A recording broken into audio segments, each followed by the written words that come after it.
I think I sometimes like to be in denial about how like sexist and misogynistic and like woman hating our culture still is, because I've already struggled at multiple times in my life just like hating in the first place that I was born a woman, that I was a woman in this society. I am non-binary. I use they them pronouns. I do not identify as a woman, but to misogynists, they do not care. Okay, that's how they see me and that's how they'll treat me. And I just hate that. And I think I've been in denial too, because I think we can conflate oftentimes legal rights with the way the culture feels. Like, just because women have all the same legal rights as men doesn't mean they're still not hated in our society. So I like to believe sometimes that because, women have all the same legal rights as men, that we're living in a more equal society, and that misogyny is something like of the past. And then I see the reaction to young women and women in general voting overwhelmingly for Zohran Mamdani from lunatic men, prominent men. These are not just fringe people, pastors, huge podcasters talking about how women are wicked,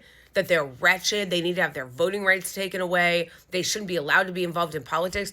And you may laugh that off and go, oh, no, who cares that somebody's saying? That's always how it starts in the right wing.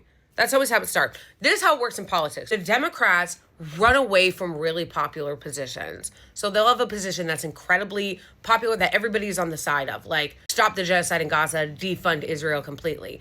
And the Democratic Party at the national level will run away from that and not embrace it, like Medicare for all or a lot of other policies. On the right, conversely, there will be incredibly unpopular policies that people think that's ridiculous. Nobody would ever vote for that.